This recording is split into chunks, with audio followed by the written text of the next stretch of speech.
www.voiceofcongo.net.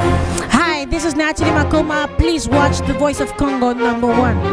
Toute peine mérite salaire, mais le manque de professionnalisme doit être sanctionné. Voice of Congo, si t'as pas professionnel, donc chapeau, Bolanda.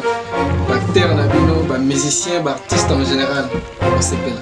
Et puis que Jésus, ce qu'on a dans le paiement, c'est une Voice of site Oyo Mungongo à Congo, et ça déjà message. Toujours le baba réalité. Voice of Congo, et ali power, et ali esika bato bazwa information ya malamu pe ya solo. La Voice of Congo. Ah maman, Voice of Congo. Là on a besoin de passeport. Peut-être la Voice of Congo, on a représentant Keba. VoiceOfCongo.net, news en real time. Le journal de la ville, le premier magazine de l'information provinciale.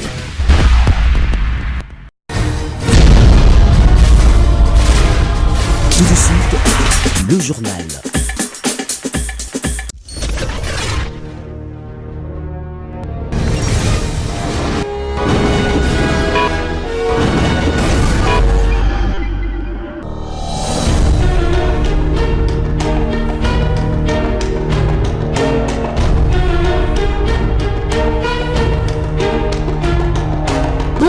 À toutes et à tous, mesdames et messieurs, voici les sommaires. Célébration des 18 ans de l'entrée de l'AFDEL dans la capitale Kinshasa, célébré le 17 mai de chaque année. Ce samedi 16 mai, le peuple congolais s'est donné rendez-vous à la cathédrale du Centenaire pour un culte d'action de grâce en mémoire des soldats du peuple. À suivre dans ce journal.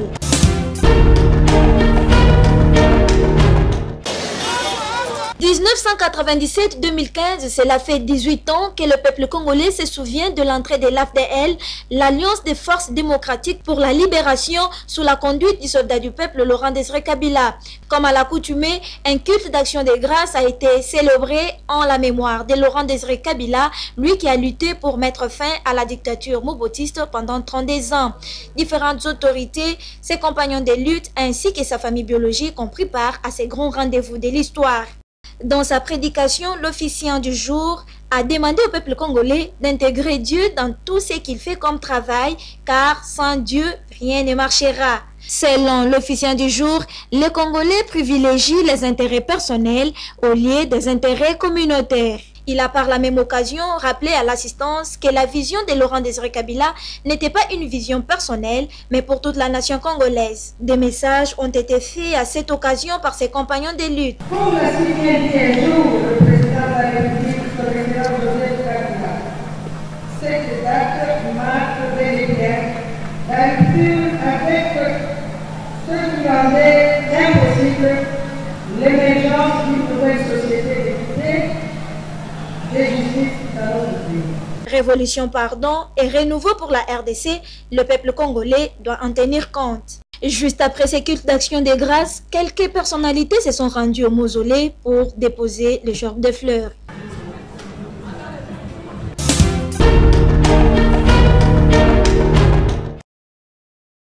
Et 18 ans après l'avènement de l'AFDL, certains compatriotes qui ont travaillé aux côtés du musée Laurent-Désiré Kabila s'inquiètent du fait que les Congolais n'ont pas jusque-là compris sa vision.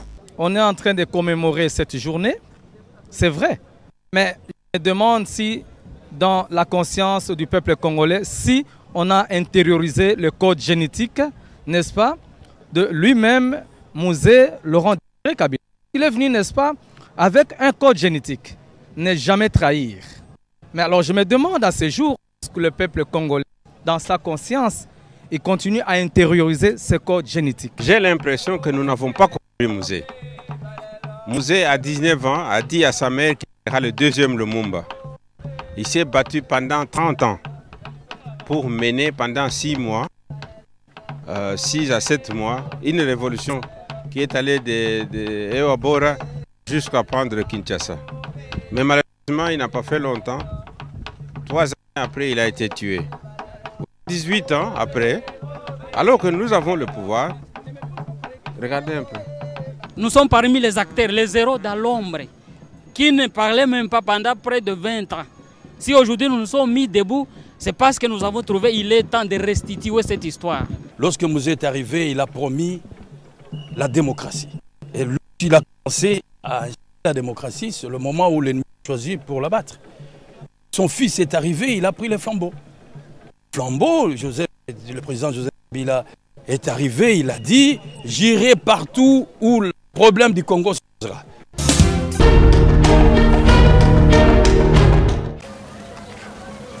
Les constats faits par les journaux de la ville dans cette école est amer. Le complexe scolaire Molende, établissement public protestant situé à Sangamamba dans la commune d'Ngalema, se trouve dans un état de délabrement très avancé et les conditions dans lesquelles étudient les élèves sont déplorables. On note l'absence de matériel didactique, mauvaises conditions hygiéniques et autres, comme l'indique ici le directeur de cet établissement scolaire. Réhabiliter l'école, équiper l'école comme ils sont en train de faire dans d'autres écoles.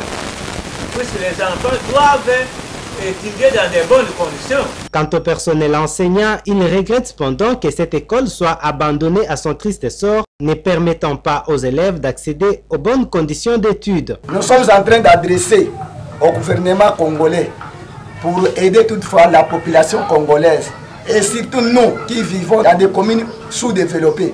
Nous avons des difficultés d'enseigner ces enfants. Voilà les salles de classe, c'est mal construit.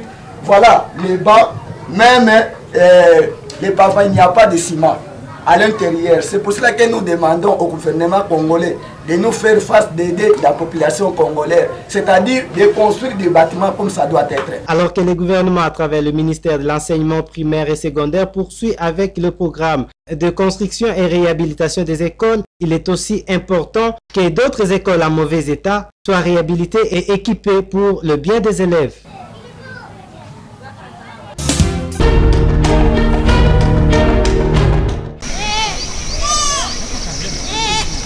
Alors que le gouvernement congolais a lancé le projet de réhabilitation et de construction de nouvelles écoles, dans certaines parties de la RDC, ces projets ne semblent pas encore donner tous les fruits attendus. Nous sommes ici au territoire de Monkoto, dans la province de l'Équateur, où les conditions d'études ne sont pas favorables. Les élèves sans uniforme comme exigé par l'État congolais étudient à même les sols en attendant la fin de travaux de leurs bâtiments scolaires. Ils sont exposés à tout vent, intempéries et autres méfaits. Malgré cela, ils se pointent toujours pour apprendre. Une situation tant déplorée par les responsables de cette école qui souhaitent voir la fin de ces travaux. Auparavant,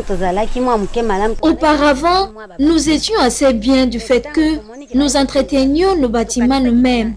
Cependant, dès que le programme de reconstruction des écoles est venu, nous avons laissé ces efforts et nous croyons occuper ces installations à la rentrée scolaire. Mais malheureusement, ce n'était pas le cas.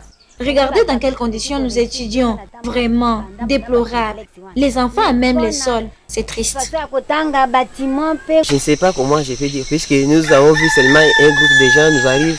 Non, on nous a envoyé pour construire l'école et ils ont fait ce qu'ils ont voulu dans peu de temps. Ils sont rentrés. Bon, nous ne savons pas les difficultés, pourquoi l'école est inachevée. Ça sera achevé ou non, je ne sais pas. Nous préférons que cette école soit achevée, puisque les conditions dont nous étudions, c'est un peu difficile. En attendant de voir une issue à leur calvaire, les personnels enseignants de Monkoto implorent la diligence du gouvernement congolais afin d'accélérer les travaux.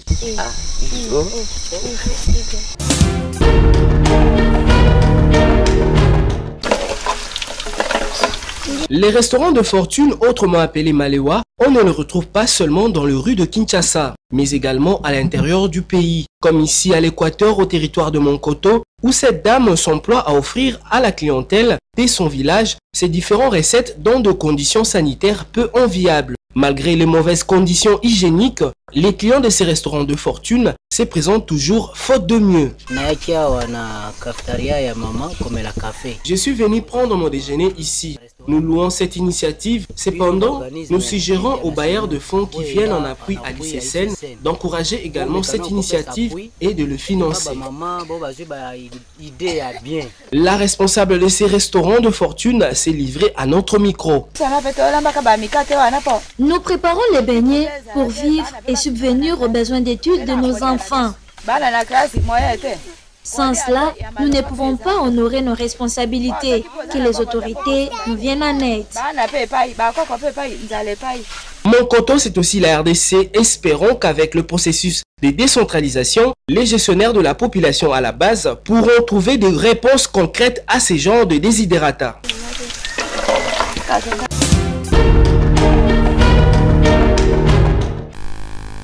Les hommes en charge, égalité des sexes et droits des enfants au sein de familles contemporaines, tel est le thème retenu pour cette année à l'occasion de la Journée internationale de famille célébrée le 15 mai de chaque année. C'est à partir du 20 septembre 1993, l'Assemblée générale des Nations Unies a décidé que le 15 mai de chaque année marquerait la Journée internationale de famille. Cette journée est l'occasion de mieux faire connaître les questions relatives à la famille, ainsi que le processus socio-économique et démographique qui affecte les familles.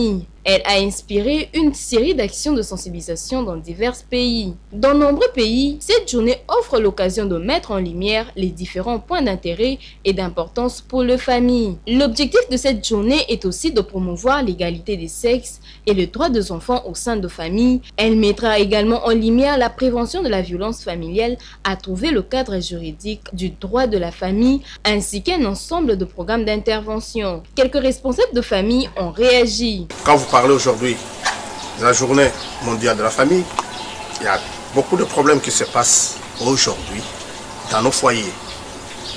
Je ne vous apprends rien du tout, on n'apprend rien du tout à la presse. Vous allez voir, vous allez remarquer sur la rue, il y a des enfants qui traînent de partout. C'est-à-dire, ces enfants n'ont pas demandé d'être au monde, mais il y a deux parents qui ont mis au monde ces enfants-là. Mais comme ils sont irresponsables, voilà les enfants sur la route. C'est ça, ce que nous demandons à tout un chacun aujourd'hui, d'être conséquents et responsables. Nous voulons des familles responsables. La famille est la cellule des bases d'une nation, dit-on. La protéger et la promouvoir, c'est garantir l'avenir.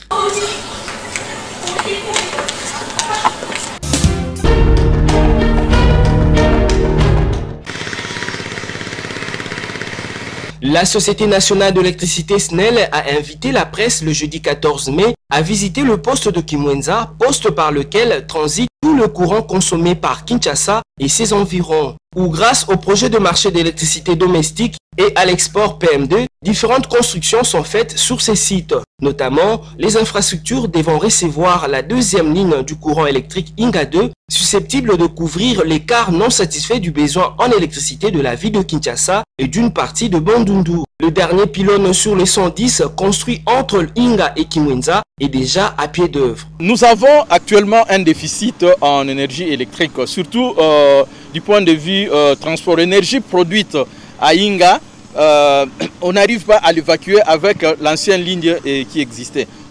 Compte tenu de la croissance de la puissance, la demande est trop élevée. C'est ainsi que nous sommes en train de construire, dans le cadre du projet PEM2, la deuxième ligne pour pouvoir desservir Kinshasa et ses environs totalement. Tel que vous voyez là, vous voyez même, il y a le pylône de la nouvelle ligne qui est déjà là. C'est par là que passeront les conducteurs qui atterriront sur le jeu de barre du poste de Kimwenza. Donc les travaux sont assez avancés. Le notera notamment l'installation d'un compensateur qui a permis de récupérer plus de 30 MW jadis perdus lors de la conduite. Avant, on connaissait des perturbations au niveau de la ville de Kinshasa. Après avoir réalisé ces projets d'installation du système de compensation en énergie réactive de la ligne HT Inga Kinshasa, nous avions gagné au moins, plus ou moins 30 à 40 MW. Tout ce qu'on amène ici sera connecté aux infrastructures existantes. Alors, c'est à nous maintenant de pouvoir les accompagner dans tout ce qu'on aura à faire comme réalisation. D'ici la fin de ces travaux en cours de la deuxième ligne Inga 2, la SNEL sera dotée d'une offre en électricité assez considérable, susceptible de résoudre la demande du courant électrique à Kinshasa et d'une partie de Bandundu.